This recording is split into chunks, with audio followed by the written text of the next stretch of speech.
He stayed silent for months, not because he did not know the truth, but because the truth was too heavy to survive.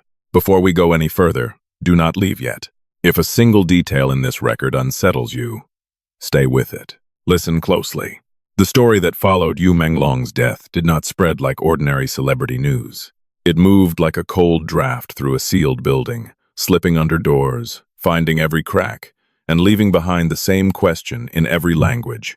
Why did the person closest to his final hours refuse to speak? Beijing, January 10th, 2026. The city carried winter like a weight. Streetlights glowed through thin haze. Inside hospitals and offices, screens lit faces in silence. A video appeared without ceremony, without the polished defenses of a public relations statement.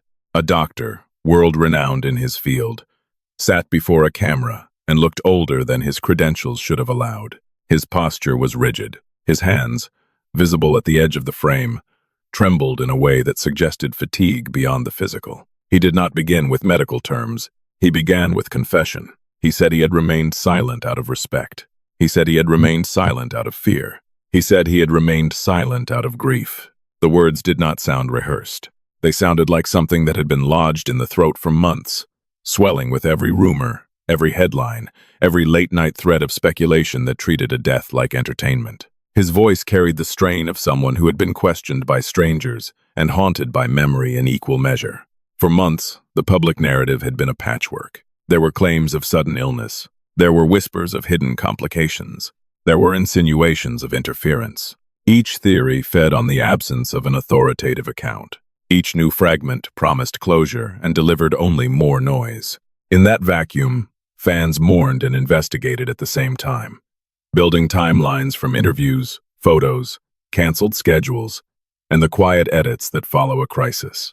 Then the man who had stood within arm's reach of the bed finally spoke. He described Yu Menglong not as an icon, but as a patient, conscious, aware, still capable of concern for the people around him. In those final days, the doctor said, Yu Menglong asked the staff how they were holding up. He tried to lighten the room. He remained present, even as his body weakened. This was the first fracture in the public image. The world had been grieving a distant figure.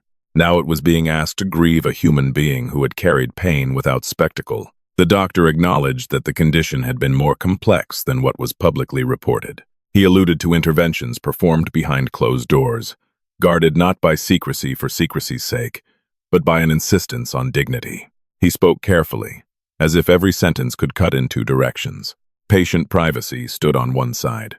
A global demand for truth stood on the other. We should be precise about what this moment represents. A physician speaking publicly about a deceased celebrity is not merely a breach of silence. It is a collision between ethics, grief, and public pressure.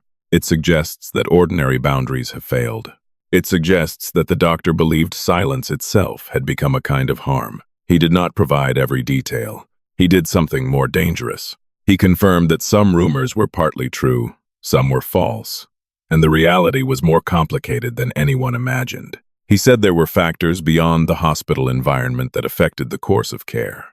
He said there were truths that had been hidden, and that they weighed heavily on those who were there. At that point, the story stopped being a tragedy that belonged to one family and one hospital. It became an indictment of the machinery that surrounds fame. The camera captured the doctor's hesitation, the pauses that sounded like restraint. He spoke as if he were walking along the edge of something that could still collapse. And that is where our record must begin. Because this is not only about how a beloved star died. It is about what forced the people closest to him into months of restraint, and what might still be buried beneath that restraint.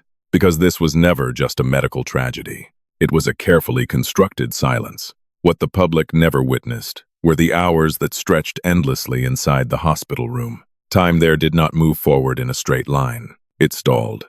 It folded back on itself. Each improvement arrived briefly, only to retreat without warning. According to medical records later referenced by those close to the team, Yu Menglong remained conscious through much of his final days. He was not sedated into absence. He was present, fully aware of where he was, fully aware of the concern in the eyes around him. This detail alone shattered the simplified narratives that had circulated online. He was not drifting quietly. He was enduring. His condition was unstable in ways that defied routine treatment.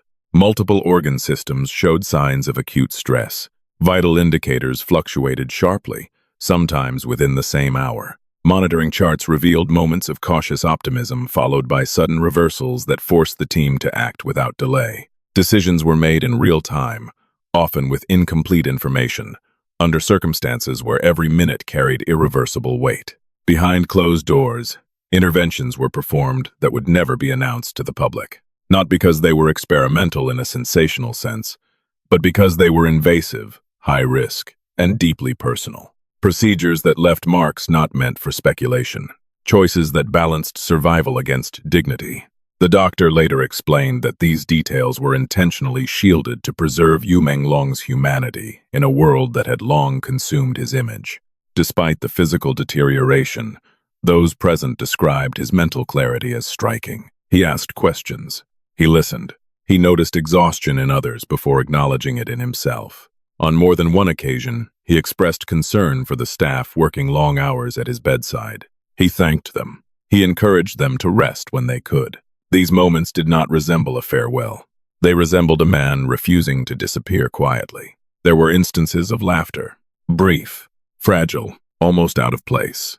Jokes delivered softly, as if to test whether the room could still hold normality. Those moments would later haunt the people who heard them, because they created the illusion of time, an illusion that something could still turn.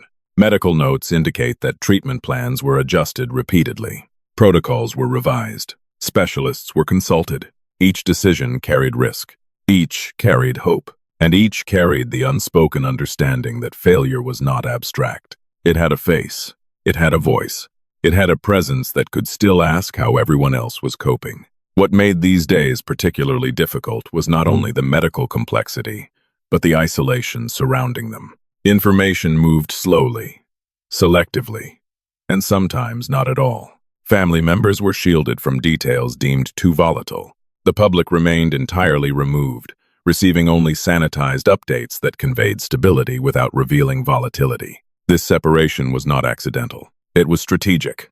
Inside the room, however, there was no illusion of stability. Every monitor sound mattered. Every silence carried meaning.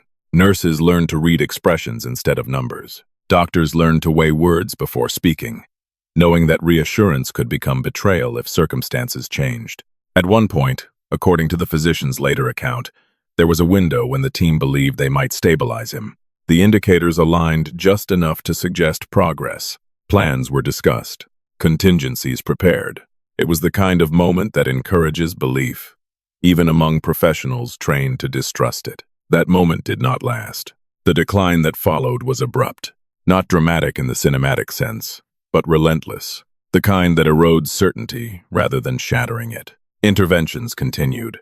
Adjustments were made, but something fundamental had shifted. The body was fighting on multiple fronts, and the margin for error had narrowed to almost nothing. Throughout this period, Yu Menglong remained engaged. When informed of procedures, he consented without hesitation. When warned of risks, he acknowledged them calmly. According to those present, there was no panic, only determination, only an insistence on continuing. This is where the doctor's later words gained their quiet power. He said that Yu Menglong did not suffer alone, not because pain was absent, but because he was surrounded by people who understood the gravity of each decision. Yet even in that company, there was a form of solitude that could not be eliminated. The solitude of being the one whose life was hanging in balance while forces beyond the room continued to move. Because while the medical team focused on what was happening inside the body, there were influences pressing in from outside the hospital walls. Influences that did not appear on charts. Influences that could not be treated with medication or procedure. Influences that would soon complicate an already fragile situation in ways no protocol could anticipate. What endangered him was not only what was happening inside his body, but what was happening outside the hospital walls. Hospitals are designed to contain chaos. Walls absorb urgency. Protocols reduce fear into steps. But there are forces no institution can seal out. And in Yu Menglong's case, those forces arrived quietly, without uniforms or charts to announce them. They did not appear in the medical record. They did not sign consent forms. They did not stand at the bedside. yet their presence shaped the rhythm of care in ways the team could feel but not formally document. The physician later described this period with restraint that bordered on exhaustion. He did not accuse, he did not name. He spoke instead of conditions, of constraints, of moments when medical decisions were influenced by considerations that had nothing to do with physiology. He framed them as pressures rather than commands. An important distinction. Pressures persuade without leaving fingerprints. Timing became the first casualty. There were instances, he suggested, when interventions that might have been performed immediately were delayed. Not canceled, not denied. Delayed. In medicine, delay is a subtle adversary. It does not announce itself as harm. It accumulates quietly, minute by minute, until opportunity dissolves. The doctor emphasized that such delays did not originate from negligence within the team. They arrived from elsewhere, folded into conversations that occurred beyond the clinical setting. Information became the second casualty. Critical details did not always move freely. Some updates traveled slowly. Others arrived incomplete. In a situation where coordination is survival, fragmentation is dangerous. The physician implied that decisions made beyond the hospital walls affected when and how information reached the people responsible for care. The effect was cumulative. Each delay narrowed options. Each omission increased risk. He spoke of these moments carefully, aware that speculation thrives where clarity is absent. He resisted providing narratives that could be simplified into villains and heroes. What he offered instead was a pattern of interference that did not require malice to be destructive. We should pause here to understand the environment in which this occurred. Yu Menglong was not only a patient, he was an asset, a public figure whose image extended into contracts, schedules, reputations, and financial obligations. Entire systems depended on his perceived stability. Entire industries benefit from continuity. In such contexts, transparency becomes negotiable, and urgency competes with optics. The doctor acknowledged that decisions affecting care were sometimes shaped by concerns unrelated to survival alone. He did not claim that anyone intended harm. He implied something more insidious. That harm can emerge from prioritization, from the quiet agreement that certain truths can wait. Inside the hospital, the medical team continued to fight the illness. Outside, other calculations were being made. Calculations about messaging, about disclosure, about how much the world needed to know, and when. Each calculation carried consequences that would never be recorded in treatment logs. The ethical tension became unbearable. Physicians are trained to advocate for patients. They are also bound by confidentiality. When a patient is a global figure, confidentiality becomes a battleground. Every detail withheld protects privacy. Every detail disclosed invites scrutiny. Somewhere between those poles, the doctor found himself immobilized, watching decisions unfold that he could not fully control. He later admitted that there were moments when he felt powerless despite his authority within the room. Authority dissolves when the factors shaping outcomes are no longer medical. In those moments, expertise offers little defense. Only compliance or resistance remain, and resistance carries consequences few professionals are prepared to absorb. The most unsettling element of his account was not what he revealed, but how he described the weight of what he could not reveal. He spoke of truths that remained hidden not because they were unimportant, but because exposing them would implicate structures larger than any single individual. Structures that rarely face accountability because they are diffuse, normalized, and profitable. As Yu Menglong's condition worsened, the distance between medical necessity and external influence narrowed. Decisions became more constrained. Options diminished.